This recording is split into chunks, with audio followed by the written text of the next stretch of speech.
Hey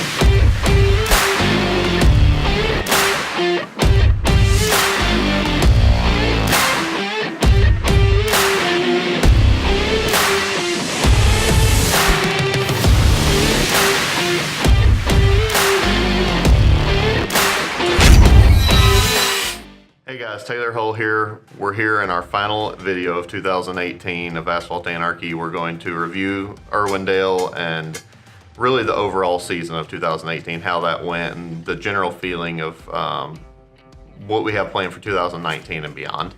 So let me jump right into Irwindale. So on Thursday practice, we unloaded and the car was doing extremely well. The Achilles tires were hooking up, giving us plenty of grip. The car was fast.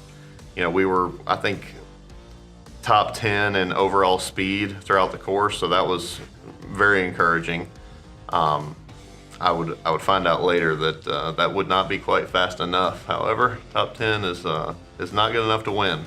Overall, really good experience on throughout practice. I think the only issue we had throughout the whole course of the day was in the burnout box. Believe it or not, we had a knuckle bend on us, just putting way too much pressure on it in the burnout box. We had to bend it back, weld it back up, do some shade tree mechanic type stuff, trying to get it back right. We actually put the trailer hitch of a truck up against the top of the wheel and backed the truck up into the car to bend it back straight. Thanks to Kevin Lawrence for letting us borrow your truck to do that, and welded it back up with a flex core welder we borrowed from Jeff Jones, and it held up strong for the rest of the weekend, so that was pretty sweet. JTP actually let us use his shop to do some final stuff too, so huge shout out to all those guys. Really appreciate that. The hospitality among the FD drifting community is pretty sweet. I would not have been able to get back on the track without them. Moving into Friday, everything went really good in practice, again leading up to qualifying, so we were feeling confident going in.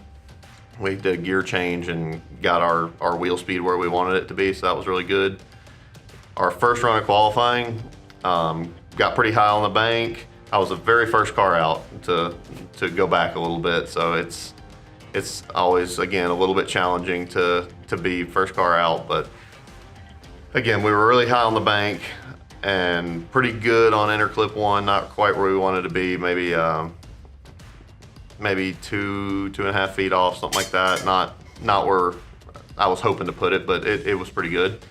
And then coming into the inner bank is where things got interesting. I held on interclip one a lot longer than I had previously, trying to get the most points as possible.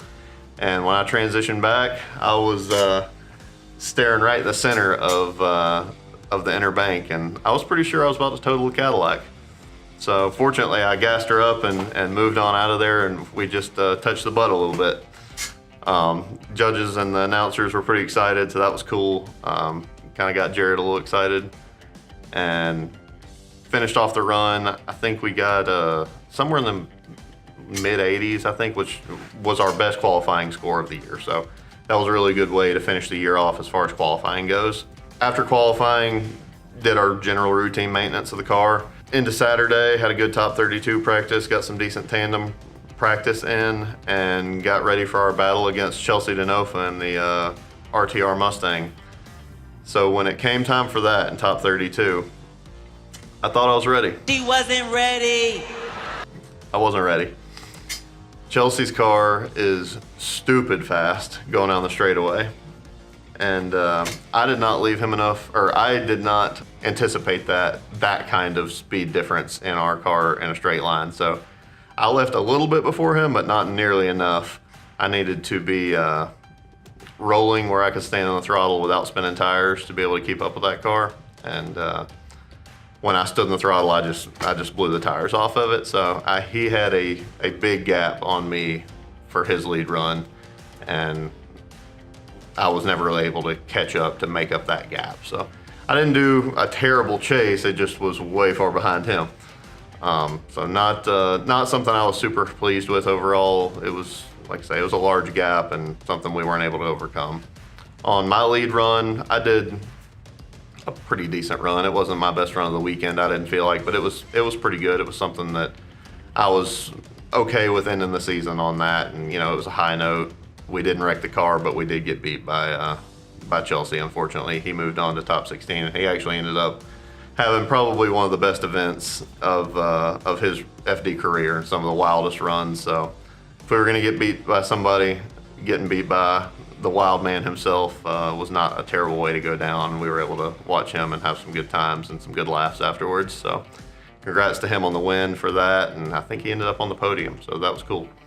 Now moving into 2019, our plans are to keep the Cadillac and continue to progress that, build on our relationships, and really go for that good points finish in 2019. 2018 was a really good season. It was really cool to be able to bring our vision of the Cadillac to life and be able to present that to our partners and our fans in the way that we had hoped to. I wish that we had not had some of the technical difficulties that we had early on in the season, but we did work through it. We got better, the car got more reliable, and we didn't have any issues the last 5 events of the season. So that gives us a whole lot of hope moving forward into 2019 that things are going to go well. It was really cool bringing on the whole comp performance group with with comp and driven and RHS and fast all on board to help bring our program together, and it really did elevate it to new heights. So that was really neat to introduce them to the sport for the first time, and they had a good time, we had a good time, and we're looking forward to building on that for 2019. Our other partners were really great. The people like Affirm Consulting and Varela exhaust, the car sounded great, and we're hoping to continue to build on those as well for 2019. And they were fantastic supporters of us throughout this year. It was a lot of fun having those guys on board and being able to work with those partners. I would say the highlights of our 2018 season were probably Seattle and probably Irwindale. Seattle was really, really fun. We had a great run with JTP in top 32. Even though we ended up getting beat, I felt like that was our closest match. I had a really good lead run. I had a chase run that I was proud of, and at least gave the judges something to look at and a tough decision to make. So we had a lot of fun there. JTP is a fantastic driver, someone I really look up to. So that was a really good run there. Irwindale was really cool being able to qualify higher. Even though our chase run wasn't what we hoped it would be, being able to continue to progress and get that higher qualifying score was a really good thing. And probably our biggest highlight of the year in total was the win at LS Fest. So that was a huge feat to finally break through, get a win, and be able to celebrate that with our team. And Comp and their whole group was there at the event, so that was just a bonus to celebrate with Trent and Dave and those guys that were there supporting me and having their brand exposed as much as it could be at Holly LS Fest. So we're sporting the jacket here from the win at LS Fest. That was a big win, probably the biggest one of my drifting career so far. So looking forward to going back and hopefully trying to repeat there again next year as well.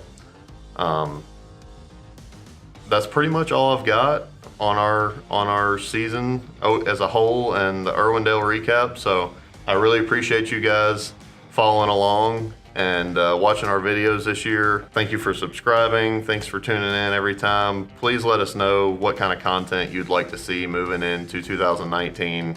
We've got a full stable of cars now, it seems like. We've got the new Camaro Memphis. If you guys haven't seen it, it's a 2000 Camaro Z28 that we picked up from Comp. We've got the Mustang, we've got Stonewall, we've got the Cadillac, I've got my Tow Pig pickup truck, and then we've got the Charger that we're going to start building too. So that's a 68 car on a 06 chassis, and we've got a lot of fun stuff coming up for 2019. You'll see a video with Memphis and Stonewall coming up shortly. So without sounding too much like a overworked NASCAR driver, I'm going to do a special thanks to all of our partners from 2018. Without you, this season would not have been possible, and what we've built would never have happened. So I really genuinely appreciate it. And those people are Comp Cams, Achilles Tire, Affirm Consulting, Fast, Varela Exhaust, Fortune Auto, Sticker Shark, Magnuson Superchargers, OMP, Callie's, Cosmos Racing, Doc, Committed Service, Royalty Performance, Top Garage, RHS, JE Pistons, Eagle, Driven Racing Oil, Evolved Injection, Drive Shaft Shop, CSF Radiators, Ferocious Motorsports, Advanced Clutch Technology, Aloha GT Hawaii, Chase Graphics, and Custom Sheet Metal of Delaware. Thank you guys, genuinely. I really appreciate it. Looking forward to 2019. Thank you very, very much. Please consider liking and subscribing, and we'll see you guys soon. Thank you. Scratch my head. That can be on the outtakes. I really appreciate you.